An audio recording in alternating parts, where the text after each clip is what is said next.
Happy Monday, friends, and welcome back to the Marc Clair Show. I got a heck of a conversation to share with you today. We actually did this one live.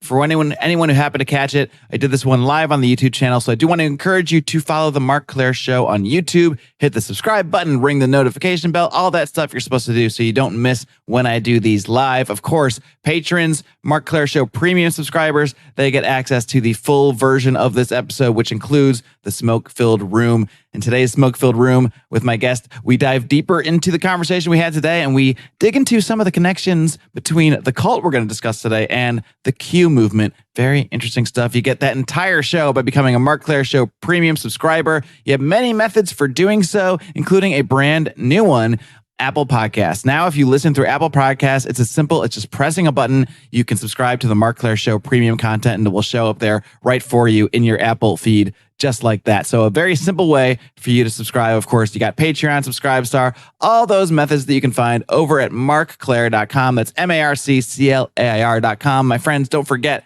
we have a fantastic sponsor for the show. He's so fantastic. He's the fantastic Mr. Fox, Stephen Fox, and his company, Fox & Sons. Do not forget to get yourself a little discounted coffee on me. I just locked in, Stephen, for the whole year, and you get a discount here that you're not going to get. I mean this. You're not going to find this discount on any other podcast, all right?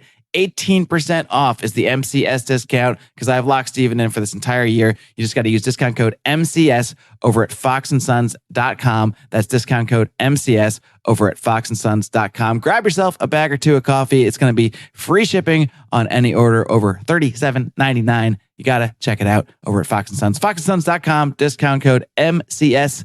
Enjoy today's conversation with Michael Grayman. Welcome back to the Marc Clair Show.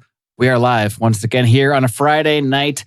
With me today is the man behind the Unmasking the Phenomenon project, which you can find right now, at least on Substack, as well as X. I don't call it that. It's Twitter. All right. I am pleased to be joined by Michael Grayman. Michael, welcome to the Marc Clair Show. Marc, thanks for having me on. Sure thing. And before we get into the subject that I brought you on to talk about, that's actually the most recent topic that you wrote about, the Mother God cult, a UFO cult that has a lot behind it that we're going to dig into. I just want to get to know a little bit about this Unmasking the Phenomenon project. Why did you decide to put this together, and kind of what are you trying to lay out here for people that other people in what you might call the UFO space aren't exactly hitting on? Right. So I started Unmasking the Phenomenon.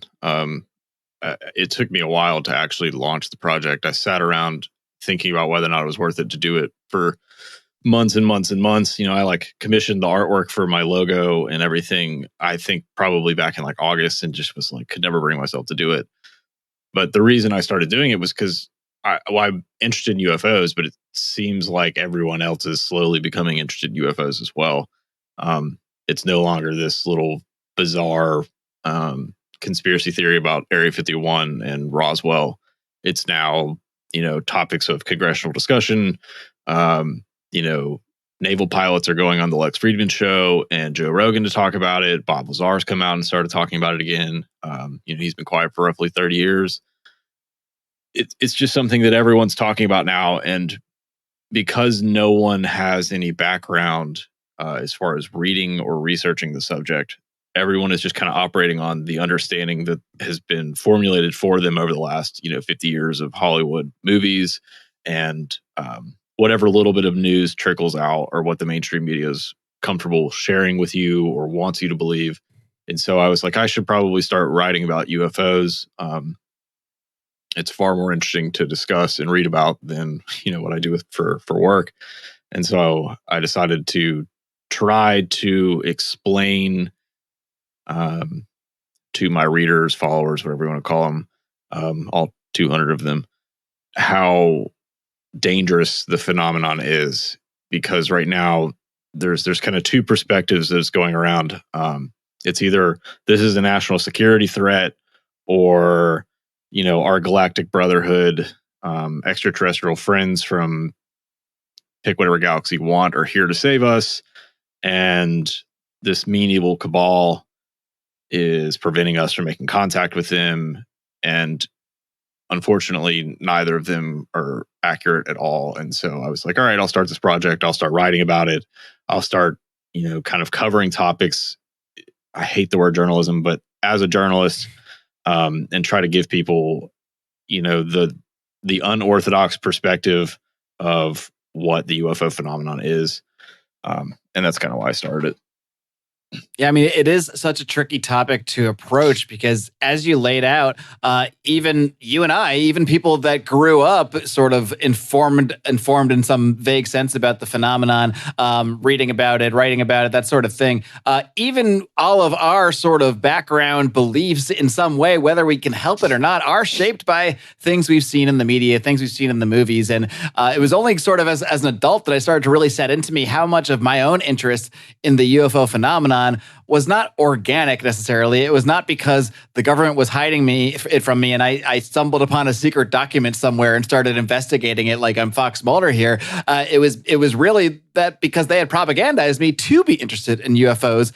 So it's this interesting thing to me that I am fascinated by the topic, but I'm much more trepidatious even about my own fascination with it because I've come to realize like I'm sort of supposed to be in an odd way fascinated by it. Yeah, and they definitely know that people are fascinated in it. And the bizarre thing, and people don't realize this, is everything you probably know about the UFO phenomenon is either based on government documents that were supposedly leaked, or it's a Disney movie, or a Lucasfilms movie, or Spielberg, or something like that. Everything that we think we know about the UFO phenomenon is basically just kind of the generic extraterrestrial hypothesis. And that's what I've noticed, because I keep having people, now that this is a popular topic of discussion, people keep calling me and texting me, and they're like, what is going on with the UFO phenomenon? What do you think it is? So you're known as like aliens the UFO guy in your group of friends, I imagine?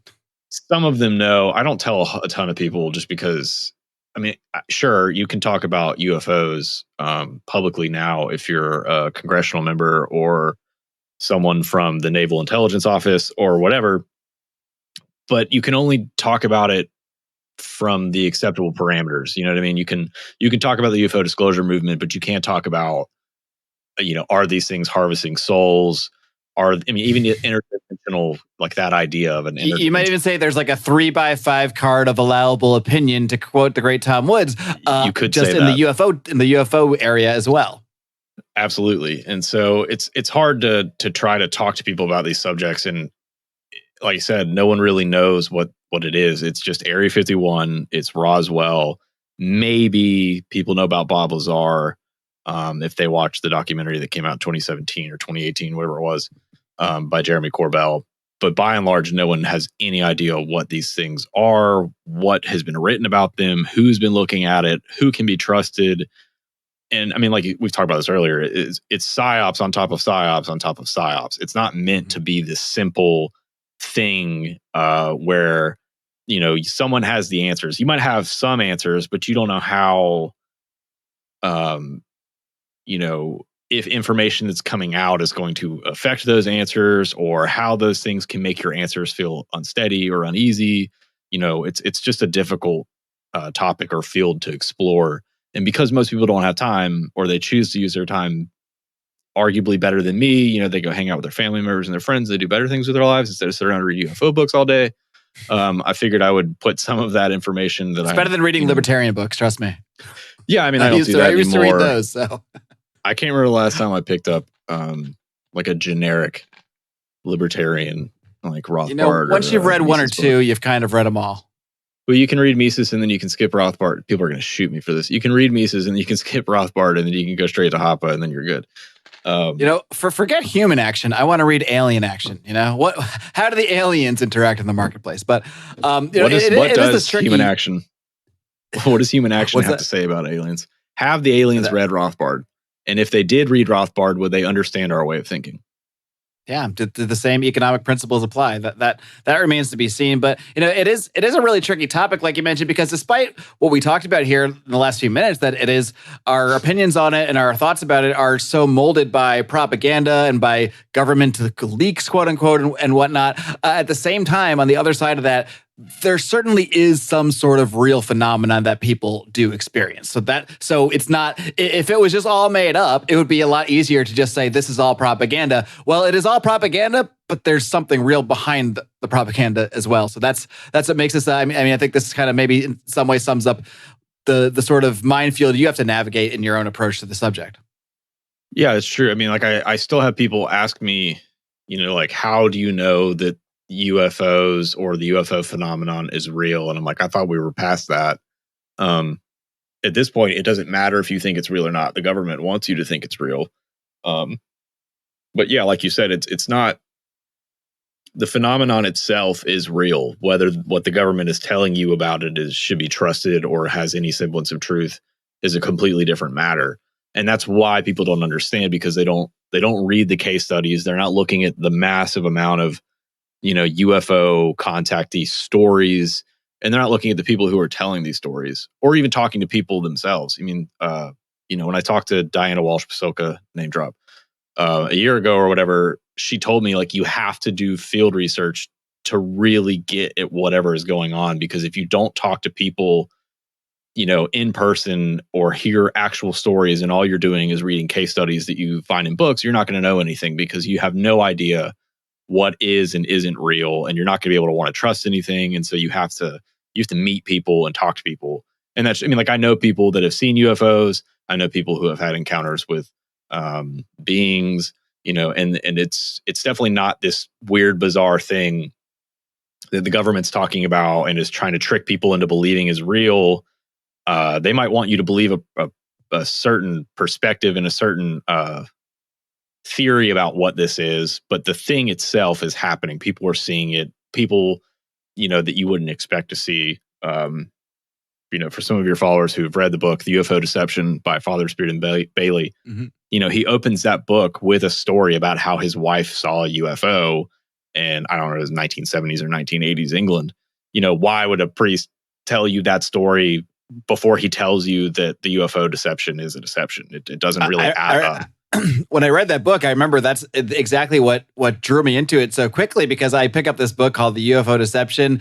I'm just expecting it to say this is all nonsense. They're making it all up. And basically he spends the whole book basically confirming how real it is. I mean, it's like he really leads you on and doesn't really do the big reveal. I mean, you kind of know where he's going with it. He's Orthodox and everything, so you kind of have an idea, but he does really make it clear, like, this is real, this is happening, and then kind of lays out what the deception is. So I really do highly recommend that book. I think it's a must read for anyone who's following this stuff. And also the same thing could be said with Father Seraphim Rose's Orthodoxy and the Religion of the Future. He does the same thing with I think it's chapter 5 is on UFOs or signs from heaven or whatever he calls it.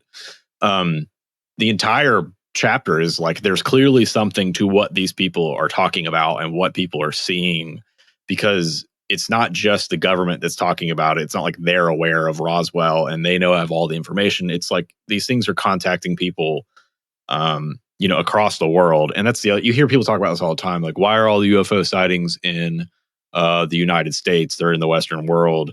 Could there be a bigger sign that this is stupid and people are lying and they're believing what the media is telling them? That's not true. Nor has it really ever been true. It doesn't matter what country or continent you're looking at. There's constantly sightings of things. We might be the only people who refer to them as UFOs. I think that's obviously going to gradually change as American culture and modernity encapsulates the entire world. People are going to refer to things the same way. Globalism and everything. But it's not a confined phenomenon to just the United States. Most of the early cases involving UFOs were over Sweden and in France and in places that people rarely talk about. And as the Soviet Union had their own, field of ufologists and interpretations of it, and everyone's culture is going to have kind of a say on what these things are. But as culture is homogenized, we're starting to get just one particular theory, which is the top-down official theory that, these things are extraterrestrials or they're interdimensional beings, as David Grush and some of the congressional members like to use that word now. Today's episode is sponsored by Fox & Sons Coffee. And let me just tell you, Steven of Fox & Sons, he is not just an advertiser. He has been a supporter of this show from day one, and frankly, since before day one, because he came over with me from the old Lions and Liberty days. So true fan of the show. He started this company, Fox & Sons, out of his love for coffee and really out of wanting to further bond with his sons and spend time with him, just like he shared time with his father drinking coffee.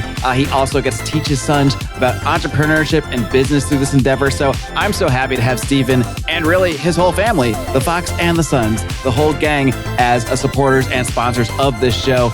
Not only that, his beans are so high quality, fresh. Look, I just got 2 new bags right here. I got the Mexican and my favorite, the Den Blend Dark. The beans are super high quality, fresh and sourced from small organic farms, fair trade, none of this GMO garbage. They're all small batch roasted. This is high quality stuff. Subscriptions are by far the best way to get your coffee. I have a couple subscriptions going, but that is the way to go. You never run out that way. I never run out. I always have my supply of Fox & Sons. So I want you to head over to foxandsons.com, put in your order today. They ship fast. They ship now through the end of February. Also, by the way, you're going to get free shipping on any order over $37.99. By the way, while you're there, use discount code MCS to get 18% off any order over $25. Stephen Fox is a great man, a great friend, great supporter of the show. I encourage you to check out his coffee over at foxandsons.com.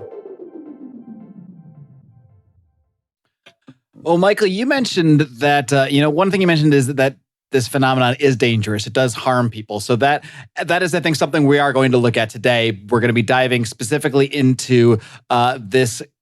They call it a cult. We can talk about that a little bit too. I have my own thoughts on that. I don't know. To me, it doesn't seem to fit the definition of a classic cult, but it certainly has some characteristics. So we can break that down. But it is a documentary that was recently released on Max called "Love Has Won: The Cult of Mother God." And you did write an article on Substack about this and over on X, breaking it all down. But someone, I think maybe a good place to start might be with someone you just mentioned, Seraphim Rose, and what he said about Mount Shasta, because Mount Shasta has a big connection to this particular story as well.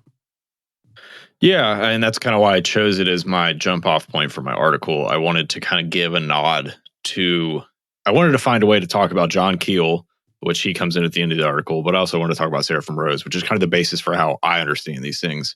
And so, yeah, when Father Seraphim Rose wrote Orthodoxy, the Religion of the Future in 1975, I don't know how many copies he was printing, but it sold out like wildfire. And so during his third printing, he went to Oregon to pick up his shipment, and his truck that frequently broke down.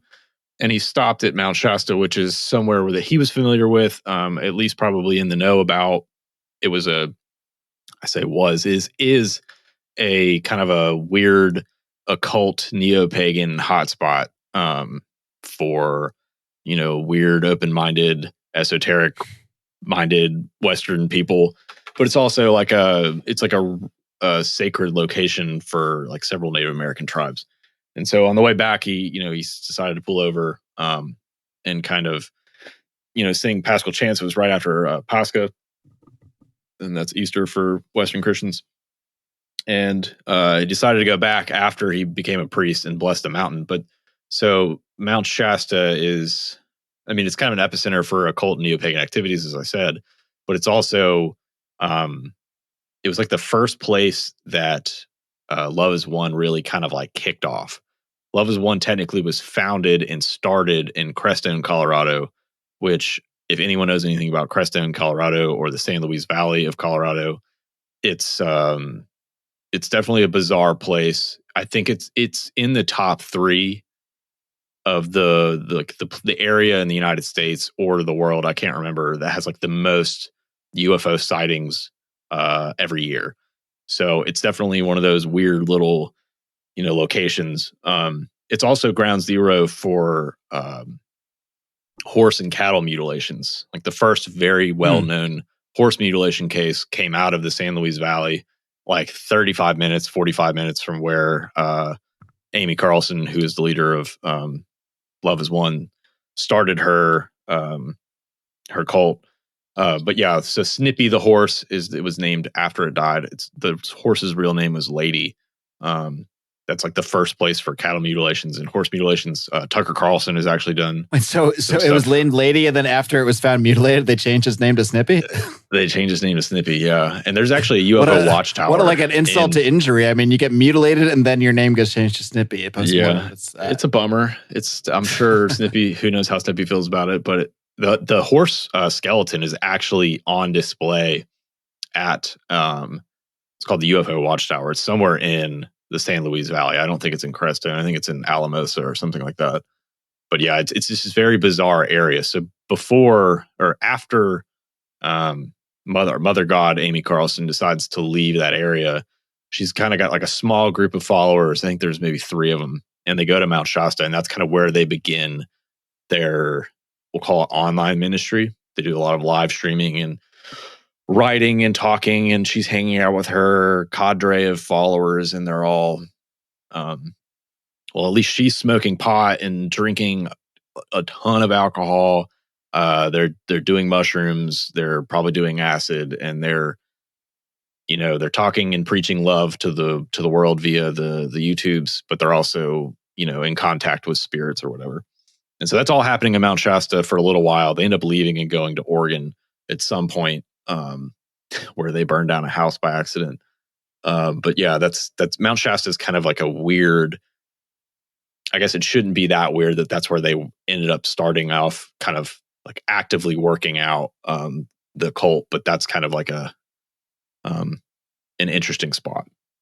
A little bit of a side tangent here, but do you have any thoughts of your own on why certain places such as Mount Shasta, they don't just have like, it's not just that a bunch of hippies happen to go there. I mean, there's, like you mentioned, a sort of a deep history of what you might call high strangeness in that area, including, like you said, horse cattle mutilations. Do you think that there's, obviously it's got to be more than a coincidence that all sorts of strange stuff happens in certain places like that, but do you have thoughts on why that may be? I mean, you raise a good point, and I've been thinking about this a lot lately, especially the whole concept of location. And I'm sure you have some theories of your own, being that you lived in California, right? Yes, I did. So yeah, so you have your own ideas about how strange locations can be. Mount Shasta being a former like Native American spiritual site. I mean, who knows what kind of, I've not done a whole lot of deep diving on the historical record of Mount Shasta, but I would be interested to know what kind of ceremonies have taken place there over the years. Pagan ones for certain. I mean, you never know how far back those areas go. I mean, were there human sacrifices? Who knows? I don't know. Right. I guess it's somewhat of a chicken egg thing too, because it does make you think, were ancient ceremonies or even, modern day ceremonies, do they take place in a place like that because of spiritual activity that's going on there? Or is there spiritual activity going on there because there's been a bunch of, ceremonies and whatnot there? Yeah. Well, the mountains are always kind of considered the meeting places, the points where, the material world and the gods commune, whether that's, Moses at Mount Sinai or the Greeks at Mount Olympus. The mountain itself is just kind of an interesting thing. But like you said, when you're talking about locations, I mean, think about San Francisco and the things that have come out of San Francisco in the last 100 years. And, people think hippies, 60s, but before the hippies in the 60s, you've got basically all of the scientists that are working on the atomic program are coming out of there. The internet is kind of a birth out of the Silicon Valley, San Francisco area. Artificial intelligence. It's not really a surprise that they're all coming from those locations. Why it starts there is hard to say, because we don't really know the deep history of these locations. And even if we did, you wouldn't be able to definitively put your finger on some of these things. Before we dive deeper into where things went with this group, with this cult, I want to go to sort of the beginning of Amy Carlson's story, because she has said that this all started for her. I mean, she was just like a manager at McDonald's, kind of just a regular sort of woman with 2 kids. And she said just one day, now I'm not sure, it wasn't really clear to me if the drug use started before this heavily. My guess is probably. But she said one day something appeared to her, and she has described this as being the Archangel Michael, which I found very interesting for a number of reasons, especially having read Ms. Pasulka's book as well. So I want to start just with that aspect of it. And I mean, I don't know if there's a question there, but take it away on your own thoughts on it. Yeah. So Amy Carlson, I think she was born in the 70s, but she grew up in McPherson, Kansas. That's it's kind of a strange place for God to be from, but that's where she was from. And then her parents divorced, I think, when she was probably like 8 or 9, and then she ended up living in Texas for most of her life. She was a McDonald's manager. She was a really successful one, apparently. She was like one of the youngest McDonald's managers in like franchise history. Had turned, according to their website, and by there I mean like the 8 million websites that Love Has Won and their little variants have running right now.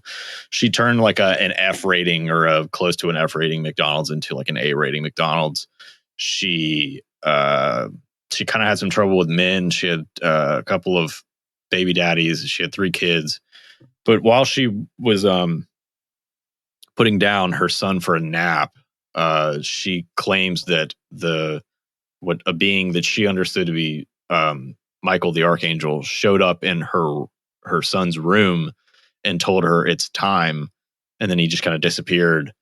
And you have to. The hard thing with Love Has Won is it's so hard to dig through their information because a lot of it is incoherent. It's either incoherent because what they're saying makes no sense, or it's incoherent because when they ask her these questions, she's like hammered or something. But according to her, she like went outside and had this weird moment where she felt that she saw something like emanating from her third eye, and she just kind of knew that she needed to leave her family behind and go on this journey. According to her, the angels told her that she could either, it's not like she just wanted to go out and leave her family. She argued with the angels, and they told her you can either save 3 children or you can save, billions of children. And so she kind of went on this bizarre journey from, McDonald's manager and mother of 3 living in, Dallas, Texas to she like left and went to Philly for a while and was exploring her new age ideas. And at the same time, she's like reading she's reading, weird new age forums on the internet called lightworks.org.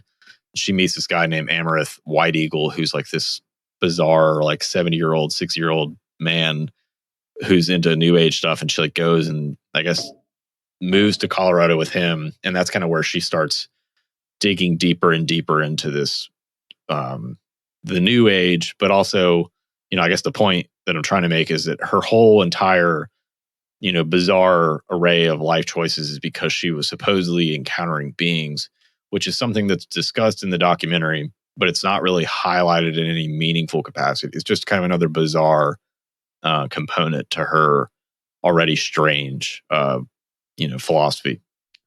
Right. And even when, diving into this documentary, it's mentioned that she thinks she's communicating with all sorts of entities. It's not just Archangel Michael. It's almost, I wouldn't say it's played for comedy, but it's played more to just make her sound more and more crazy, which she certainly is crazy one way or the other. It's more, I think the question is more what made her so crazy? Why is she so crazy? And why is she saying these very specific things? She said that she was encountering, she had a whole list of people, of spirits that were coming to her and talking to her, including, I think, John Lennon, Robin Williams.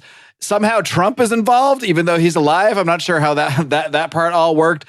But it's interesting that she claims to have seen all these entities and spoken to all these entities, not just that they are the, supposed spirits of dead celebrities and whatnot. I'm assuming these are probably celebrities she grew up liking in some way, shape, or form would be my guess. And maybe that's why some of them were chosen as, who didn't love Robin Williams at some point, why they were chosen as sort of the visages to present to her. But when you read about the stuff online, you read the commentaries about the documentary, pretty much everyone just says she's schizophrenic. And I haven't seen anyone really digging into ding, ding, ding. What about these entities? And everyone just writes it off as schizophrenia. But there are many people like Amy Carlson, many people considered schizophrenic, many people, who legitimately, I don't think anybody would argue that she, by the end of this thing, is not crazy in any reasonable sense of the word, and probably would have been better off anywhere else than she was. But it's the point is, this is not random. And this did start off with her supposedly communicating with this entity that sent her on this journey that led to these various other steps, combining with these other people, meeting these other new age guys, eventually going to some of these sacred places like Mount Shasta. And when she talks about certain entities like this Archangel Michael, he does this maybe Archangel Michael, probably not the real one, seems to appear in similar stories.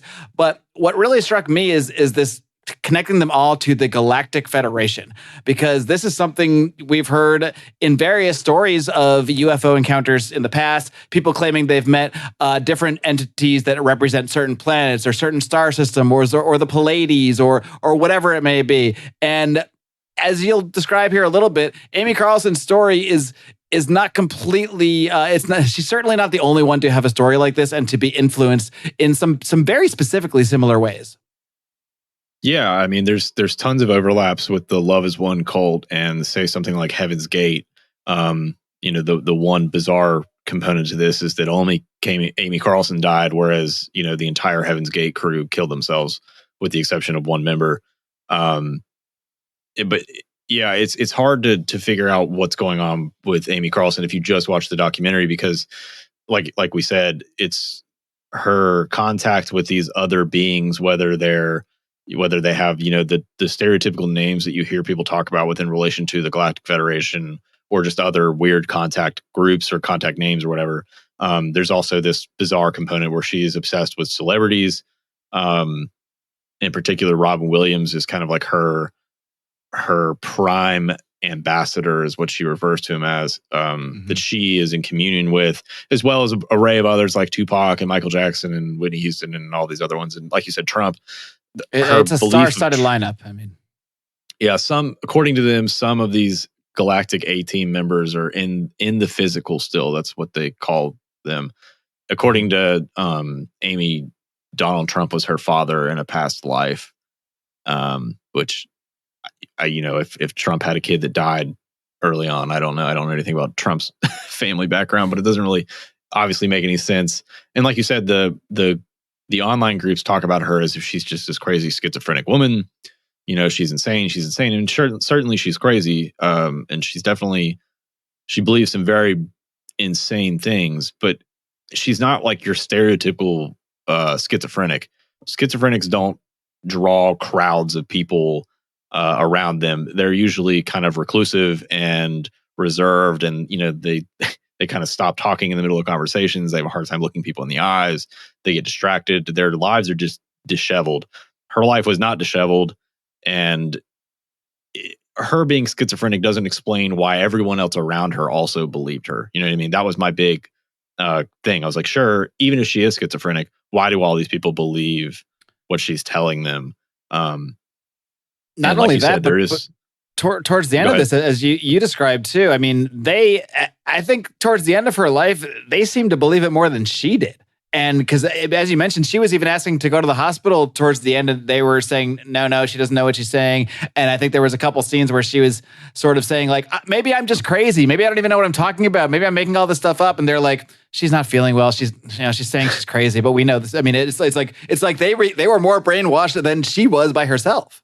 Yeah, and in the end, that the result was that she was. I likened her death to being buried alive, because even if she had actually, I mean, she mentioned wanting to go to the hospital, or thinking she needed to go to the hospital, or maybe even mentioning that she thought she might have had cancer, which the autopsy revealed that she did not. She did not. I must have missed that part. I don't think they said it in the documentary, but they did mention that she thought she had cancer. I think I looked it up online, that her autopsy had no signs of cancer. It was basically just the colloidal silver and the alcohol and the starvation. But yeah, her members, her followers, her devotees, whatever you want to call them, were absolutely not going to take her to the hospital, which is insane, because they admitted that on camera. They talked about it on live streams. They were like, no, we were never going to take her to an earth doctor. They all said the most bizarre things. Like, her followers were like, yeah, those people wouldn't even know what to do with her. There's nothing that they can do for her that she couldn't do for herself. And so there's this woman who's like, turning blue, She's probably weighs like 75 pounds of wet, and all of her disciples are like refusing to take her to the hospital, and she's kind of stuck in the mess that she created. I don't know if you could say she created it, but the mess that she kind of helped foster and permeate all of her followers. And, going back to the whole Galactic Federation, that she is very much believes to be in tuned to the spirit realm, these ethereal beings. Some of them have names, like we said. She thinks she's in contact with the spirits of, Robin Williams or Tupac, but she's also name dropping names that, as I mentioned in my article, most ufologists or even people who are familiar with channeling and mediumship should recognize, because she's in communion with Ashtar, or Ashtar Command, which is a very prominent, point of contact for ETs, the phenomenon, whatever. She's in contact with Sananda, which is, I didn't talk about this in the article, and someone pointed it out, and I felt like responding, but I didn't. I'll explain here. Sananda is, in her mind, Sananda is Christopher Reeve, but Sananda in New Age lore is the name that Jesus Christ took for himself after the resurrection. And so that doesn't really fit into her cosmology, which is why I didn't talk about it in the article, because according to Amy Carlson, she is the reincarnation of Jesus Christ. So you can't have two Sanandas in that particular way. And then the other one is Cryon of Magnetic Service, which is what she refers to him as, which is a popular contactee, extraterrestrial or angelic being that Lee Carroll, who's a very popular New Age writer, has written like 13 books thanks to his revelations.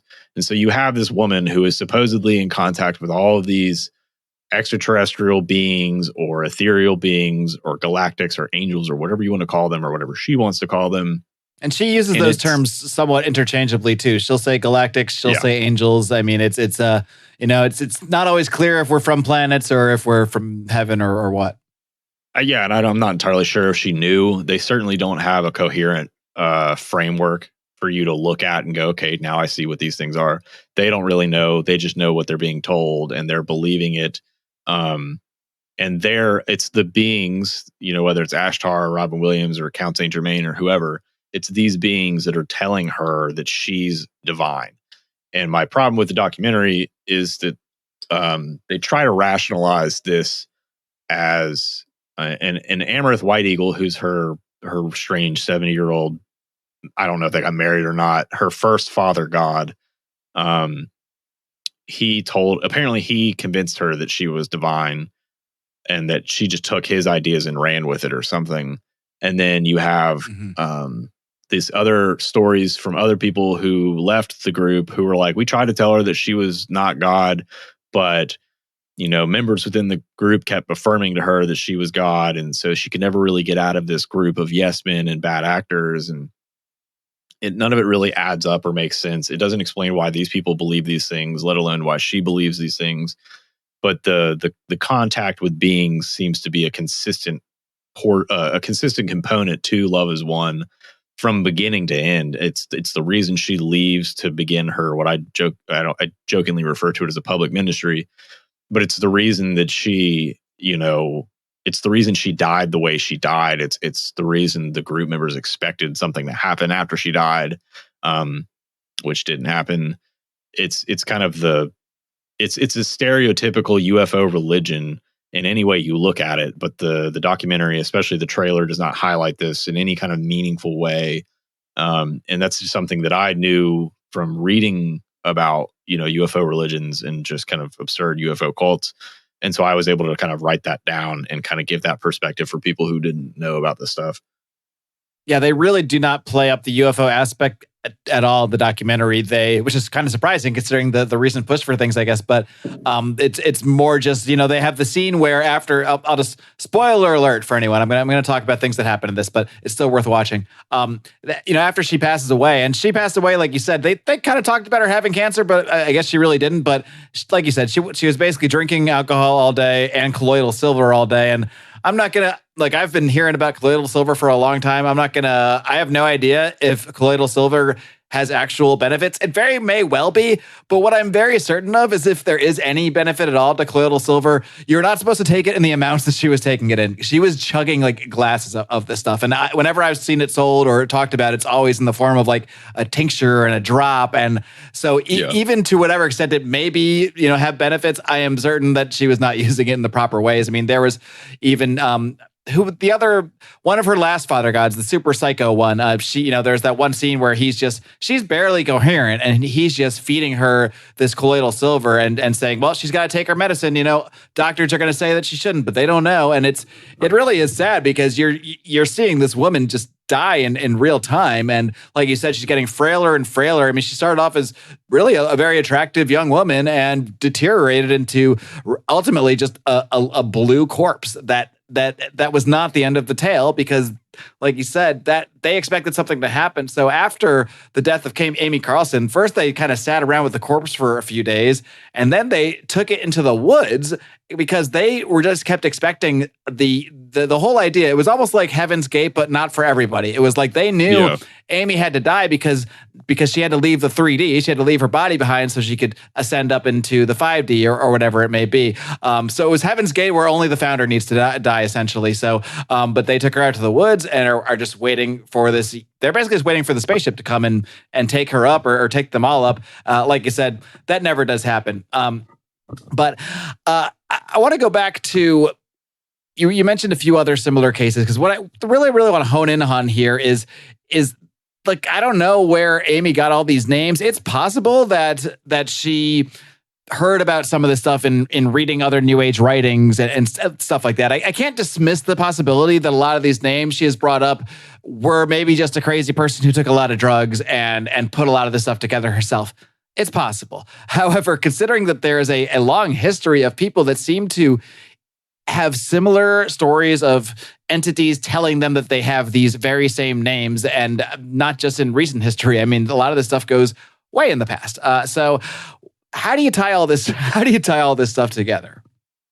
Yeah, I mean, it's hard. Like you said, you don't know. She's not unfamiliar with New Age philosophy and New Age writings, and so if other people are talking about Ashtar and Sananda, then she can talk about Ashtar and Sananda. And there's two ways of looking at it. You can either say, dude, how do you know she was talking to Ashtar? Ashtar's not doing that.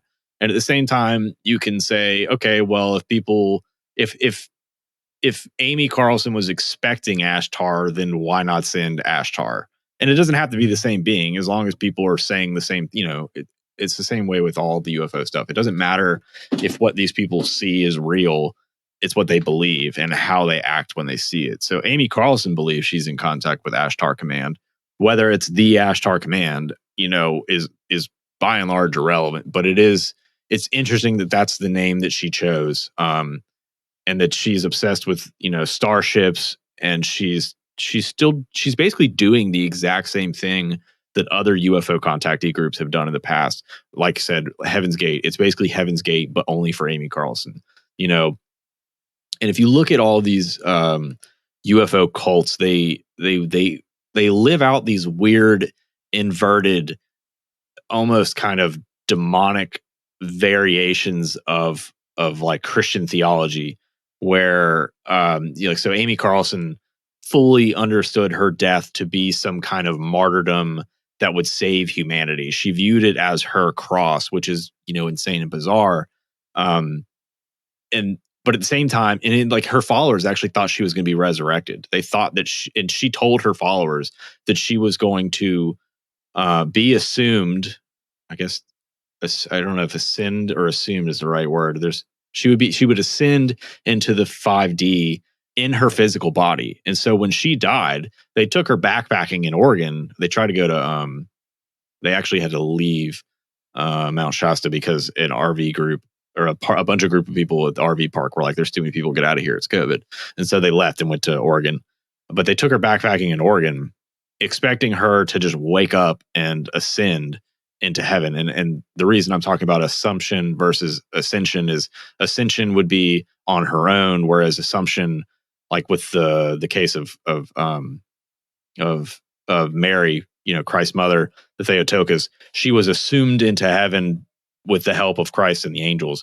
And so there's this big difference. But she thought of herself as a Christ figure. But at the same time, it has these weird overlapping characteristics of Heaven's Gate, where they thought, maybe Robin Williams or John Lennon and Ashtar Command are used interchangeably in this cult, is going to come by with a starship and pick up Mother God. And, obviously that doesn't happen either. And so there's just this strange overlap in results with what you see going on with Mother God and, whether it's Heaven Gate or any other kind of UFO religion or cult. There's always this belief that, human beings are going to ascend to a higher plane of existence, escaping the material world, which is, just basically repackaged Gnosticism. And the end results are always, bad. And that's kind of what I try to hone in on all the time with this project is, it's not a lot of feel good, sure, Amy Carlson's running out talking about love and love will win and love is conquered and she has conquered the world, very much it's literally, it couldn't be any more of like a slap in the face to Christian theology to say that Amy Carlson has overcome the world. It's almost, it's too bizarre, but that's what happens. And this is a fate that people who get mixed up in this stuff oftentimes experience. And you can see it all the time. I've met people in public.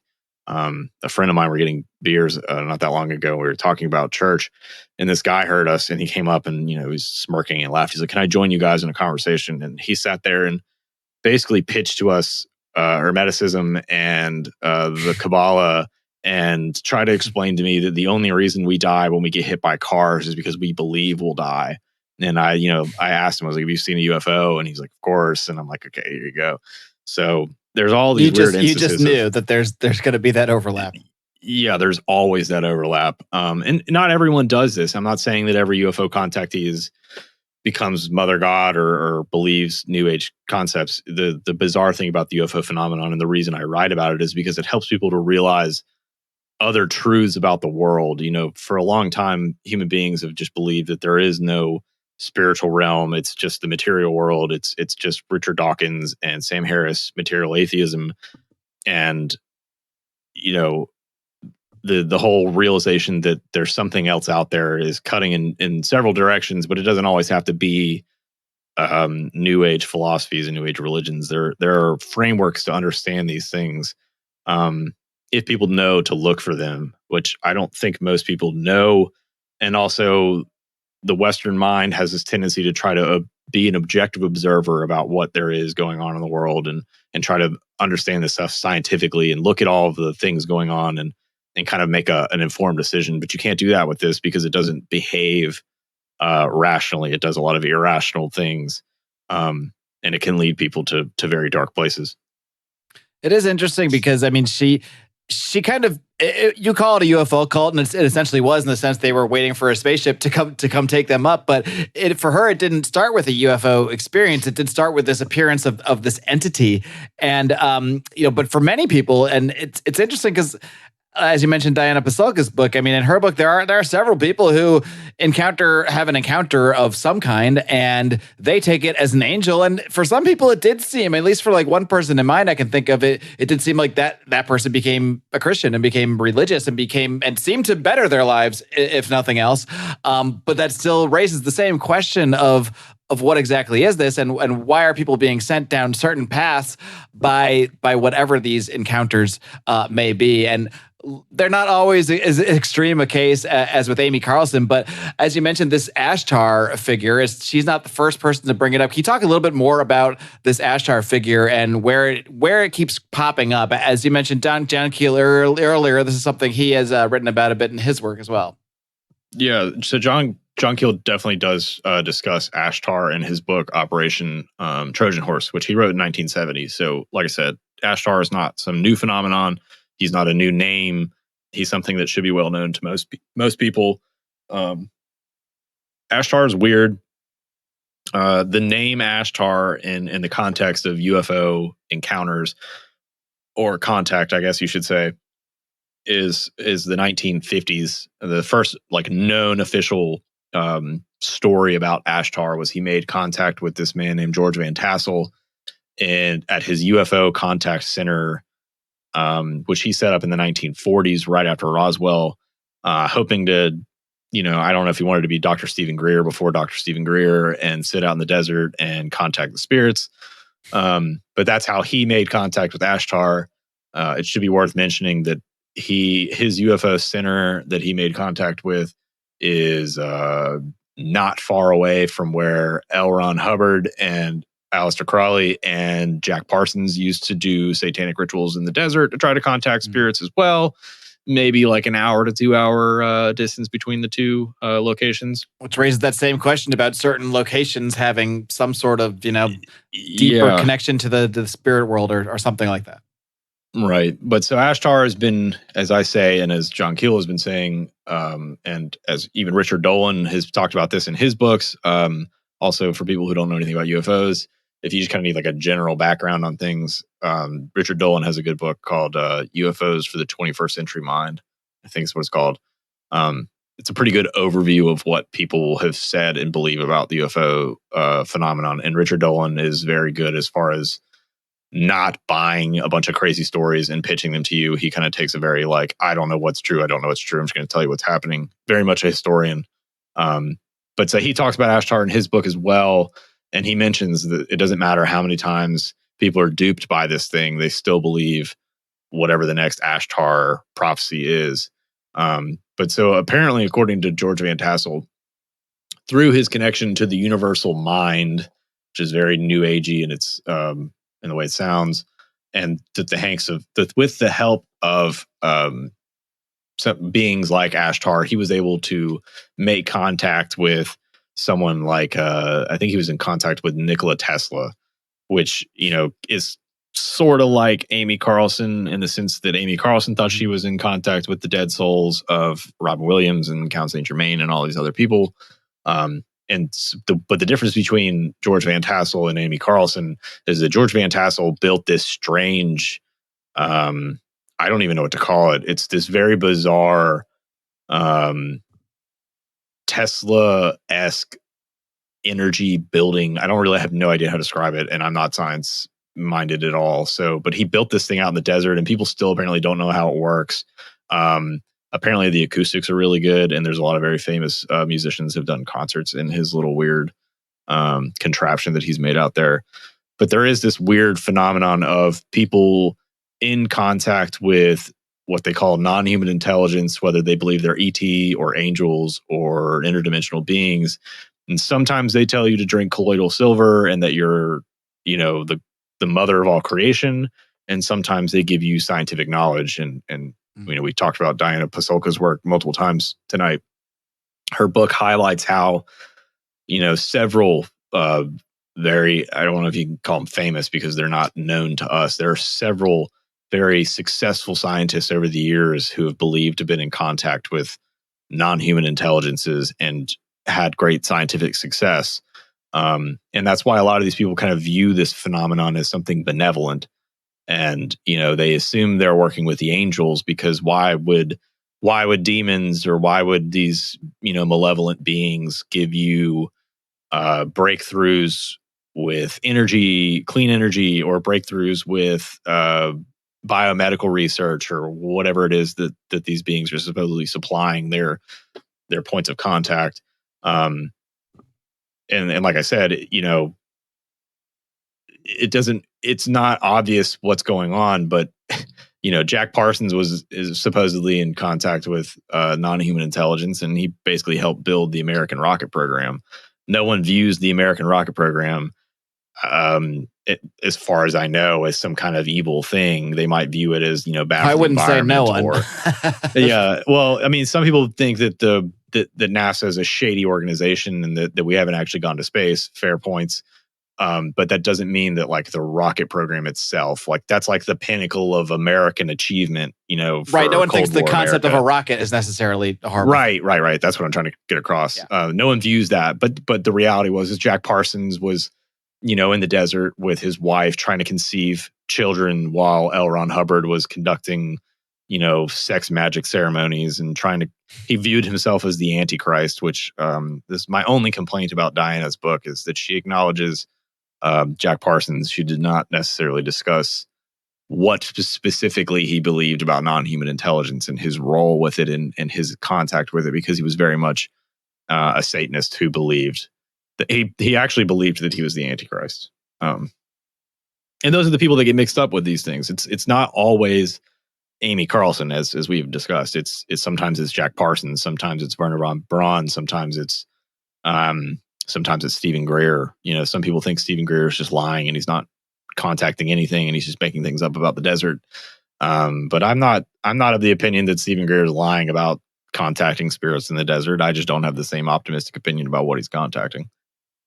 I think that's always been, at least as a kid growing up, that was always the hardest thing for me to reconcile when I'd hear about all these UFO cases. And I think when I would talk about this with my parents or stuff, they would always say things like, well, people fake things all the time. People make things up all the time. And that just never sat right with me, especially as I read more and more UFO cases. I used to always have these little things. I'd be like, well, that was so similar to what that other guy said and what this other guy said. And yeah, I guess nowadays it's easy for us, in this age of the internet, it's easiest for us to just say like, oh, he probably heard it here, heard it there. But I don't know, man. A lot of these people were, in the 50s, 60s, 70s, like this information wasn't everywhere. Like you wouldn't just come up with the same exact story about the same exact creatures doing some of the very similar things and saying some very similar things, especially when we're now talking about different parts of the world as well and across time as well.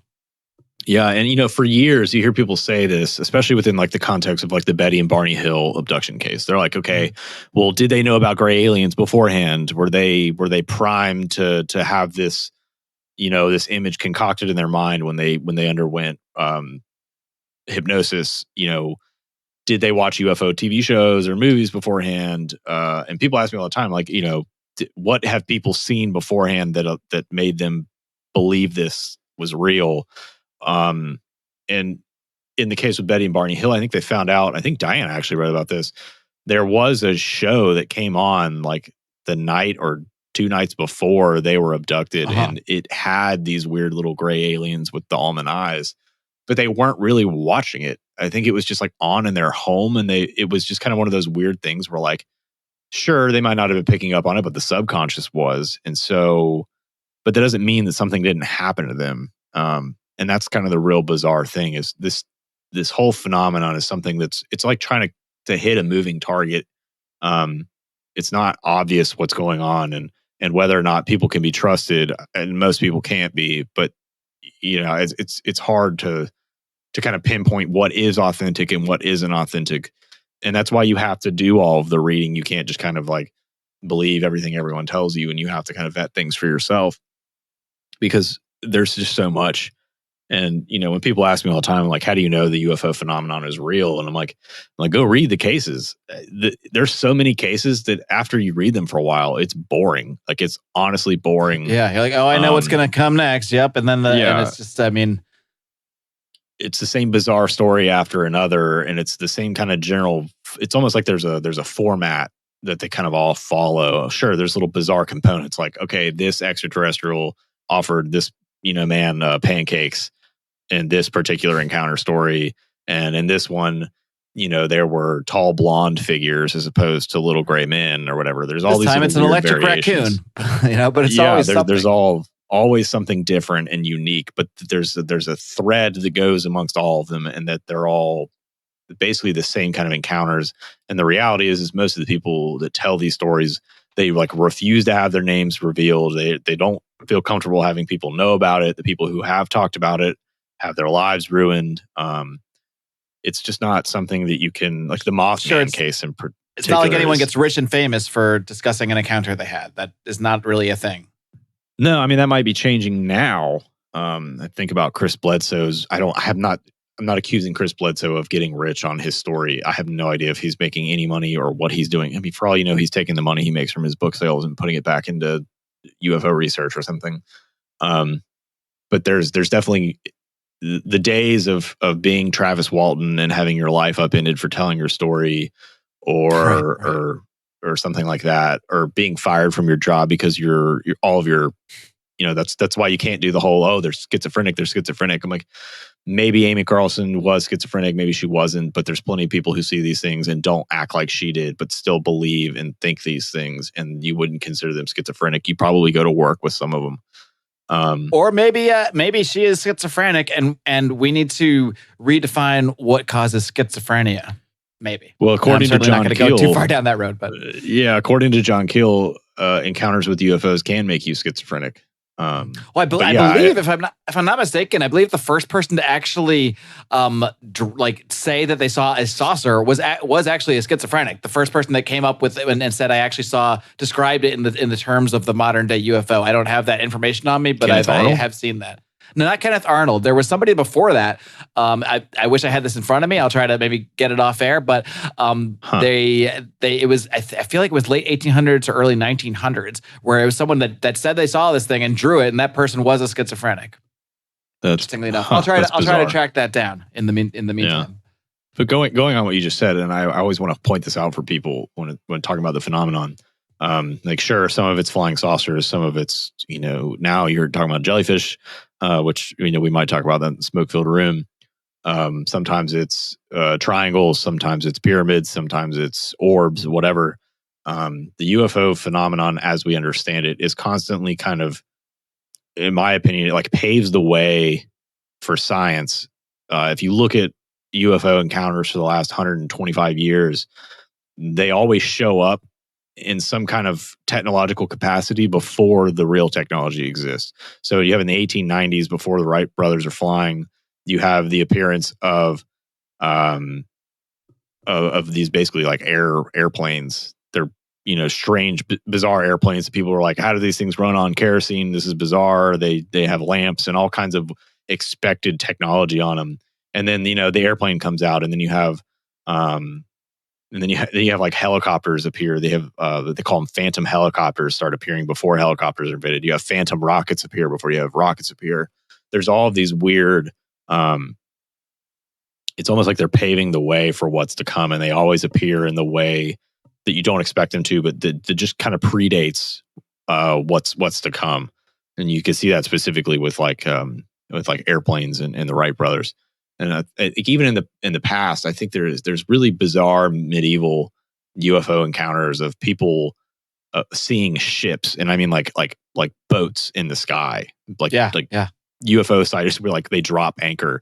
There's apparently a church in Germany or something that had the anchor from this supposed ship in the sky that dropped anchor, and it landed in the church steeple, and they kept it.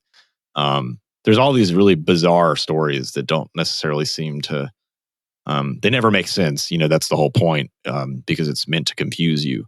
But they go back really far, and then there's a technological component. It certainly seems to be dangling a carrot for people to be interested in this stuff. And that's what you see a lot of the motivation for trying to figure out what these things are, is people want to know what the technology is, and they're foaming at the mouth to have it. And it's, there's the carrot, and then there's also the stick, and the stick is what makes you drink colloidal silver, and your followers wrap you. We should probably talk about how Amy Carlson died. So Amy Carlson died due to alcohol consumption, the chronic ingestion is the way the autopsy worded it, of colloidal silver, and starvation. And so when her followers took her body to the woods, and she didn't resurrect or ascend into heaven, and Robin Williams didn't come pick her up in the spaceship, they took her back to Crestone, Colorado, and they mummified her body in an REI sleeping bag. They put her in the back room of their house, and they wrapped her in Christmas lights and put glitter on her face. And that's how law enforcement officers found her. And amazing part of this is people were brought in for some questioning, but no one got arrested for this. Strangely, all of the charges were dropped, and there's an array of charges. Some of them have to do with child endangerment and child abuse. Yeah, some people brought kids to this thing. I didn't even mention that earlier, but I mean, some people were. I mean, this. And one thing I do want to mention too, I said, this seemed very different to me than a normal cult. I'm not going to say it wasn't a cult, but a lot of cults, the leader is. They're trying to get their followers to do something for them. And there were certainly people in this, that were all, the one guy cashed out all his 401k and gave it to the community or what have you. So certainly there was benefit, but it really seemed to me that unlike a lot of cult leaders, if you think about Keith Raniere of NXIVM, to me, very clearly a manipulator and was trying to manipulate people, and with that's very obvious. Using I think neurolinguistics, right, exactly, and methods like that. But there's high level thought behind it. Whereas I don't think Amy had any kind of level of sophistication like that. In fact, I don't even feel like she was necessarily trying to get people to follow her as much as people just followed her. That's the kind of the sense I got. Of course, it's a documentary, so I'm seeing what I'm seeing, but I'm just curious to expand on your thoughts about that you mentioned earlier, and continue your thoughts about her death, though. Why so many people, that kind of ties into why they followed her even beyond her death. Why did people become so... It seems like these people wanted to follow her more than she wanted to follow her. Yeah, and like you said, they're still following her. So when she died, part of the groups kind of fractured. They had their little weird schism, and two of the father gods, who were her love interests, started this group called Love Reigns. I don't think they're doing anything. I have a website, but I haven't seen anything from them. And the other group is called 5D Full Disclosure, and they have a website, and I mean, they have a ton of information on it, like PDFs that some of them are 100 pages long. All of it's new age lingo, mumbo jumbo. They've got a glossary so that you can follow along and keep up with what they're trying to say. Several of the members are now writing children's books. There's actually like a 500-page book written by one of the followers about, I don't know, I thought about buying it, and I'm like, I'm not giving these people money. And I knew I wouldn't understand it anyway, so it was just not worth trying to get into.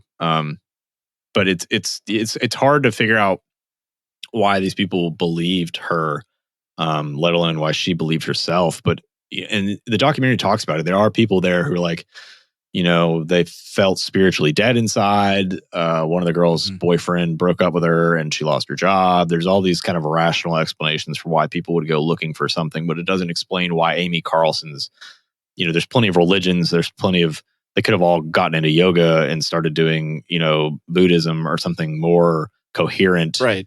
And in ancient, instead they went for this crazy theory about how this woman was a 9 billion year old reincarnate being who, was going to free humanity and bring them into the fifth dimension.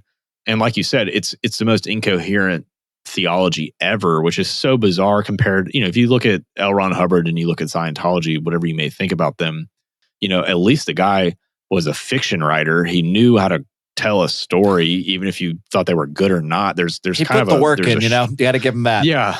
There's a structure to what he wrote, at least. I mean, sure, you have to get all the way up the bridge to learn about Xenu, but there's still a Xenu to be had, and you can still read this.